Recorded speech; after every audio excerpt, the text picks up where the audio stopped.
the second game that we wanted to preview is going to be a really fun one on Sunday Night Football. Bills at the Dolphins. Bills -3. The total is at 50. It's creeping up just a little bit from 49.5. Colby, we'll go back to you. Please, God, have a bet for Bills Dolphins. Bad news.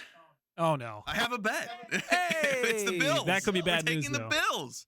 The Dolphins. They're not good against good teams. No. We know this. Bills, hungry. They're in a cage. Caged animal. They want to make the playoffs. They need to win. The Dolphins' defense is banged up.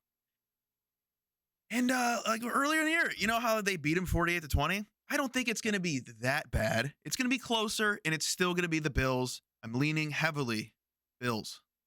I like it. I would definitely side with the Bills in this one, especially as long as it stays at -3, too. I think if it goes a little higher, I'd be a little more hesitant, but I like -3. I also like the under. I'm going to go under 50 here, and I hope it keeps climbing, to be quite honest, because as of late, the Bills have been extremely run-heavy, and run-heavy means more clock running, which means more unders is a possibility. The Bills have run, in the last 3 games, 62% of their offensive plays have been runs. They lead the league by 9%. I think number 2 is the Steelers at 54%. So the Bills are extremely run-heavy. They're going to run the ball a lot. We're not really sure, as we record on Wednesday, how injured the offense is for Miami, but we do know there are some injury concerns, which might bring their offensive abilities down as well.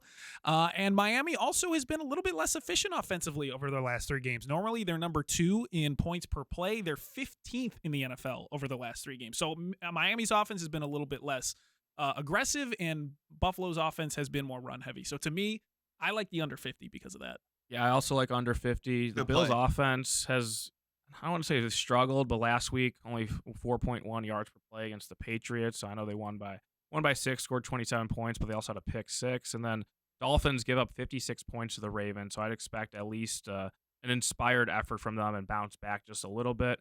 As you mentioned, the stakes for this game are very high, and it's one where I think I'd wait to bet though, because if the Steelers lose on Saturday, then the Bills will clinch a playoff spot.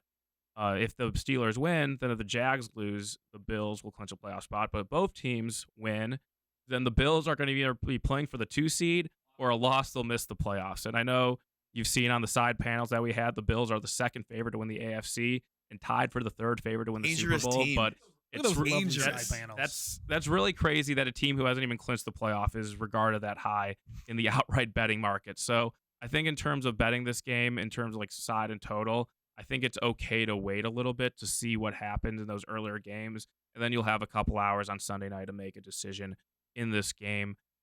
In terms of side, Bills are, I think they're going to win, but I don't want to lay -3 on the road against a Miami team that still wants to win the division. So under 50 is the way I'm going to go for now.